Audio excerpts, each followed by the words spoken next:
শুভেচ্ছা বন্ধুরা। তারেক রহমানের নতুন সরকার কি বড় কোনো বিপদে পড়তে যাচ্ছে? নির্বাচনের ঠিক 3 দিন আগে আমেরিকার সাথে করা সেই রহস্যময় গোপন চুক্তি কি বাতিল করার সাহস দেখাবে এই সরকার?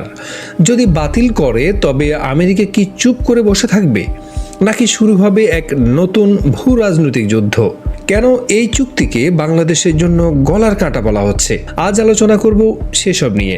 গত 12ই ফেব্রুয়ারি নির্বাচনের ঠিক আগ মুহূর্তে যখন সারা দেশ ভোটের আমেজে মত্ত, ঠিক তখন অন্তর্বর্তী সরকার তড়িঘড়ি করে যুক্তরাষ্ট্রের সাথে এই চুক্তিটি সই করে ফেলে। চুক্তির শর্তগুলো এখন যখন একে একে সামনে আসছে, তখন রীতিমতো সবার কপাল চড়ক গাছ। কারণ এখানে বলা হয়েছে জ্বালানি তেল থেকে শুরু করে সয়াবিন তেল, এমনকি বোয়িং বিমান পর্যন্ত আমাদের বাধ্য হয়েই আমেরিকা থেকে কিনতে হবে। অর্থাৎ অন্য দেশ থেকে কম দামে কেনার সুযোগ থাকলেও আমরা সেটা পারবো না।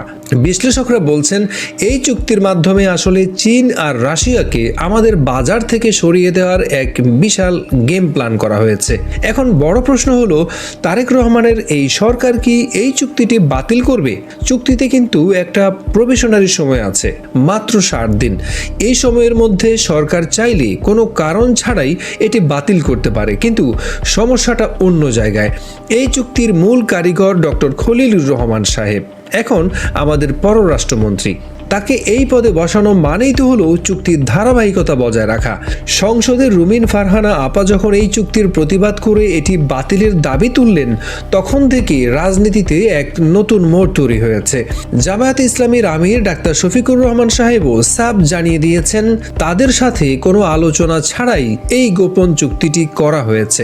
বিশ্লেষকরা বলছেন ভূ রাজনীতি আর আমেরিকার সাথে সুসম্পর্ক রাখতে গিয়ে হয়তো সরকার শেষ পর্যন্ত এটি বাতিল করবে না। কিন্তু অধ্যাপক আনু মোহাম্মদ সাহেব বলছেন দেশের স্বার্থে এটি নিয়ে সংসদে খোলাখুলি আলোচনা হওয়া উচিত।